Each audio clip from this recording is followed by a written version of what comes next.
ಇವನು ನಮ್ಮ ಆರಂಗಿ ಕರ್ಣ ನೋಡಿ ಎಷ್ಟು ಚೆನ್ನಾಗಿ ನಮ್ಮ ಮಾವತರ ಹತ್ರ ಸ್ನಾನ ಮಾಡಿಸ್ಕೊತಿದ್ದಾರೆ ಅಂತ. ಏನಕ್ಕೆ ಈ ಥರ ನಿಂತ್ಕೊಂಡು ಸ್ನಾನ ಮಾಡಿಸ್ತಾ ಅಂದರೆ ನಮಗೆ ಮದ ನಮ್ಮ ಕರ್ಣಗೆ ಮದ ಬಂದಿರೋ ಟೈಮ್ ಇದು.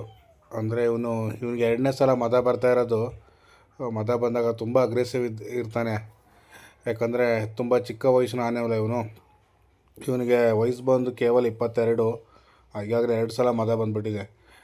ಇವನ್ನ ತುಂಬ ಚೆನ್ನಾಗಿ ನೋಡ್ಕೋತಾರೆ ನಮ್ಮ ಮಾವತರು. ತುಂಬ ದೂರ ಎಲ್ಲೂ ಕಟ್ಟಲ್ಲ ಇವನ್ನ, ಮನೆ ಹತ್ರನೇ ಕಟ್ಕೋತಾರೆ. ಹಾಗೆ ಶಿಬಿರದಲ್ಲಿರುವಂಥ ಒಂದು ಸ್ನಾನ ಮಾಡೋಕ್ಕೆ ಪ್ಲೇಸ್ ಇರುತ್ತಲ್ವ, ಅಲ್ಲಿಗೆ ಒಂದು ಸ್ನಾನ ಎಲ್ಲ ಮಾಡಿಸಿ ಇವಾಗ ಮನೆ ಹತ್ರನೇ ಕರ್ಕೊಂಡೋಗಿ ಬಿಟ್ಕೋತಾರೆ. ಯಾಕೆ ನೀವು ಕೇಳ್ಬೋದು ಏನಕ್ಕೆ ಕಾಡಿಗೆ ಬಿಡೋಲ್ಲ ಅಂತ. ಕಾಡಿಗೆ ಬಿಟ್ಟರೆ ಸುಮ್ಮನೆ ಅಲ್ಲಿರೋಂಥ ಕಾಡಾನೆಗಳು ಇದ್ರ ಮೇಲೆ ದಾಳಿ ಮಾಡ್ಬೋದು. ಏನಕ್ಕಂದ್ರೆ ಇವನು ಅಗ್ರೆಸಿವ್ ಇರ್ತಾನಲ್ವ. ಸೊ ಆದ್ದರಿಂದ ಅಂದರೆ ಕಿರಿಯ ಆನೆಗೆ ಮದ ಬಂದರೆ ತುಂಬ ಅಗ್ರೆಸಿವ್ ಅಂತ ಎಲ್ರಿಗೂ ಗೊತ್ತಿರುತ್ತೆ. ಸೊ ಆ ರೀಸನಿಂದನೇ ಇವನ್ನ ಮನೆ ಹತ್ರ ಕಟ್ಕೋತಾರೆ. ಇವನು ಕೇವಲ 22 ವರ್ಷ ಆಗಿದ್ದು ಸದ್ಯಕ್ಕೆ ಆರಂಗಿ ಕ್ಯಾಂಪ್ನಲ್ಲಿದ್ದಾನೆ. ಒಂದು ಬೇಜಾರು ವಿಷಯ ಏನಂತಂದರೆ ಇವನು ಕೂಡ ನಮ್ಮ ಆಂಧ್ರ ಪ್ರದೇಶ ಕ್ಯಾಂಪ್ ಏನಿದೆ ಅಲ್ಲಿಗೆ ಸರ್ಕಾರದವ್ರು ಡಿಸೈಡ್ ಮಾಡಿದ್ರು ಇವನ್ನ ಕೂಡ ಕೊಡಬೇಕು ಅಂತ. ಬಟ್ ಇವನ ಅದೃಷ್ಟನೋ ಏನೋ ಗೊತ್ತಿಲ್ಲ, ಇವನು ಲಾರಿ ಹತ್ತಲಿಲ್ಲ ಆ ಟೈಮಲ್ಲಿ. ಇವನು ಇನ್ನೂ ಸ್ಟಿಲ್ ಟ್ರೈನಿಂಗ್ಲಿದ್ದಾನೆ, ಚಿಕ್ಕ ಆನೆ ಅಲ್ವಾ, ಟ್ರೈನಿಂಗ್ ಆಗ್ತಾನೇ ಇದೆ. ಲಾರಿ ಹತ್ತಲಿಲ್ಲ ಅಂತ ಒಂದೇ ಕಾರಣಕ್ಕೆ ಅವನನ್ನು ರಿಜೆಕ್ಟ್ ಮಾಡಿ ಇಲ್ಲೇ ಉಳಿಸ್ಕೋತಾರೆ. ಇವನು ಕೂಡ ಒಳ್ಳೆ ಆನೆ ನೋಡಿ, ಸೈಜೆಲ್ಲ ನೋಡ್ತಾ ಇದ್ದಾರೆ. ಮುಂದೆ ಒಳ್ಳೆ ಗಾತ್ರ ಬರ್ಬೋದು ಇವನು. ಸದ್ಯಕ್ಕೆ ಒಂದು ಅಂದಾಜು 4000 kg ಇರ್ಬೋದು ಇವನು, ಇಲ್ಲ ಅದ್ರ ಮೇಲೇ ಇರ್ಬೋದು. ದಂತಗಳಾಗಿರ್ಬೋದು, ಮುಖ ಲಕ್ಷಣ ಆಗಿರ್ಬೋದು ಎಲ್ಲ ಚೆನ್ನಾಗಿದೆ. ಇನ್ನು ತುಂಬ ಟ್ರೈನಿಂಗ್ ಆಗಬೇಕು ಇವನಿಗೆ. ಸದ್ಯಕ್ಕೆ ಟ್ರೈನಿಂಗ್ಲಿದ್ದಾನಷ್ಟೇ, ಕಲಿತಾ ಇದ್ದಾನೆ.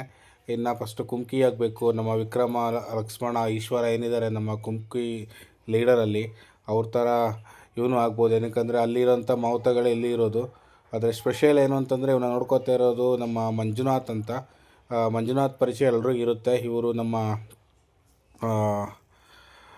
ಜೂನಿಯರ್ ಅರ್ಜುನ ಆನೆ ಏನಿದ್ರು ಸಕ್ರೆಬೈಲ್ ಕ್ಯಾಂಪ್ ಇಲ್ಲಿ ಕಾಣ್ತಾ ಇದ್ದಾರಲ್ವ, ಸೊ ಇವರೇ ನೋಡ್ಕೋತಾ ಇದ್ದಿದ್ದು ಅವ್ರನ್ನ. ಇವಾಗ ಸದ್ಯಕ್ಕೆ ಈ ಆನೆಯಲ್ಲಿ ಮಾಡ್ತಾಯಿದ್ದಾರೆ. ಇವರು ಕೂಡ ಚೆನ್ನಾಗಿ ನೋಡ್ಕೊಂಡು ಮುಂದೆ ಒಳ್ಳೆ ಕುಮ್ಕಿ ಆನೆ ಆಗಲಿ ನಮ್ಮ ಕರ್ಣ ಅಂತ ಭಾವಿಸೋಣ. ಹಾಗೆ ಕರ್ಣ ತುಂಬ ಒಂದು ಕಡೆ ಕೂಲ್ ಅನ್ನೋಕ್ಕೋಗಲ್ಲ, ಒಂದು ಕಡೆ ಏನು ಅಗ್ರೆಸಿವ್ ಅನ್ನೋಕ್ಕಾಗಲ್ಲ. ಎರಡು ಇದರಲ್ಲಿದ್ದಾನೆ. ಸದ್ಯಕ್ಕೆ ಇವಾಗ ಅಗ್ರೆಸಿವ್ಲೇ ಇರ್ತಾನೆ, ಏನಕ್ಕಂದರೆ ಮದ ಇದೆ ಅಲ್ವಾ. ನೋಡಿ ನಮ್ಮ ಮಾವತರು ಎಷ್ಟು ಚೆನ್ನಾಗಿ ನೋಡ್ಕೋತಾ ಇದ್ದಾರೆ ಅಂತ. ಹಾಗೆ ಇವನ್ನ ಹಿಡ್ದಿರೋದು ಬಂದು ನಮ್ಮ ದುಬಾರೆ ಮತ್ತು ಕುಶಾಲನಗರ ಆರಂಗಿ ಕ್ಯಾಂಪ್, ಅಂದರೆ ಸುತ್ತಮುತ್ತ ಏನು ನಮ್ಮ ಅರಣ್ಯ ಇದೆ ಅಲ್ವಾ, ಅಂದರೆ ಆ ಕಾಡಿನ ಅಂಚಿನಲ್ಲೇ ಹಿಡ್ದಿರೋದು ಇವನ್ನ. ಇವನು ಅಷ್ಟೇ ಅರಣ್ಯದಿಂದ ಬಂದು ನಮ್ಮ ಕೃಷಿ ಜಮೀನಿಗೆಲ್ಲ ಲಗೆ ಇಡ್ತಾ ಇದೆ ಅಂತೇಳಿ.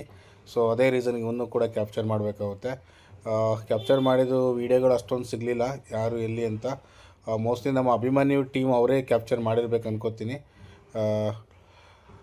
ಇಷ್ಟು ಇವನ ಬಗ್ಗೆ ಮಾಹಿತಿ. ಇನ್ನೂ ಯಾರಾದರೂ ನನ್ನ ಚಾನಲ್ ಸಬ್ಸ್ಕ್ರೈಬ್ ಮಾಡಿದೆ ನೋಡ್ತಾ ದಯವಿಟ್ಟು ಸಬ್ಸ್ಕ್ರೈಬ್ ಮಾಡಿ ಅಂತ ಇವತ್ತಿನ ವೀಡಿಯೋನ ಮುಗಿಸ್ತಾ ಇದ್ದೀನಿ. Thank you so much.